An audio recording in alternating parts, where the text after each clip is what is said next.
Steel plant ప్రైవేటీకరణ చేయబోమని కేంద్రం స్పష్టమైన ప్రకటన చేయాలని సిపిఐ రాష్ట్ర కార్యదర్శి కె రామకృష్ణ డిమాండ్ చేశారు. కేంద్ర మంత్రులు విశాఖ ఉక్కు కర్మాగారాన్ని సందర్శిస్తున్న నేపథ్యంలో స్పష్టమైన హామీని ఇవ్వాలని విజ్ఞప్తి చేశారు. విశాఖలో జీవీఎంసీ ధర్నా చౌక్ వద్ద ఉన్న గాంధీ విగ్రహానికి సిపిఐ రాష్ట్ర కార్యదర్శి రామకృష్ణ పూలమాలలు వేసి ఘన నివాళులర్పించారు. అనంతరం మాట్లాడుతూ స్టీల్ ప్లాంట్లో ఇప్పటికే పనిచేస్తున్న సిబ్బందిని తొలగించడం సరికాదన్నారు. కేంద్రం ప్రకటించిన ప్యాకేజ్ అప్పులు తీర్చడానికే సరిపోదన్నారు. నేను వస్తానండి.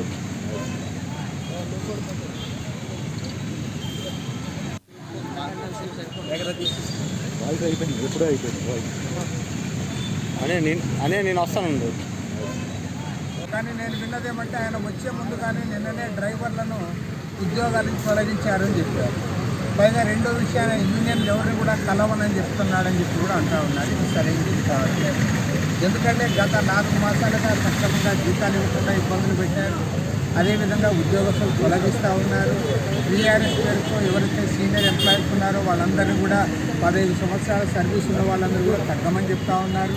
కాబట్టి మీరు ప్రైవేటైజ్ చేస్తూ ఉన్నారా లేకపోతే మీరు కాపాడుతూ ఉన్నారో ఒక స్పష్టత ఇవ్వాలని చెప్పి నేను కోరుతున్నాను. ఎక్కడ మేము 11,000 కోట్ల రూపాయలు ప్యాకేజ్ ఇచ్చాము, మాకందరూ కూడా జైలు కొట్టండి అంటే మీరు ఇచ్చే 11,000 కోట్లన్నీ కూడా ఉన్న అప్పులకే సరిపోతాయి. కాబట్టి మీరు అదనంగా ఏం చేస్తారో దాన్ని స్పష్టంగా చెప్పాలి. స్పష్టమైన ప్రకటన కేంద్ర ప్రభుత్వం నుంచి రావాలి. ఎట్టి పరిస్థితుల్లో విశాఖ ప్రైవేట్ పరం చేయమని చెప్పాలి.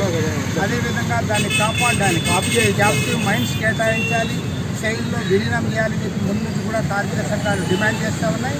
వాటిపైన మంత్రి గారు స్పష్టంగా ఇవాళ ప్రకటన చేయాలని సిపిఐ తరఫున డిమాండ్ చేశారు. కానీ నేను విన్నదేమంటే ఆయన వచ్చే ముందు కానీ నిన్ననే డ్రైవర్లను ఉద్యోగాల నుంచి తొలగించారని చెప్పారు. పైగా రెండో విషయాన్ని యూనియన్ ఎవరిని కూడా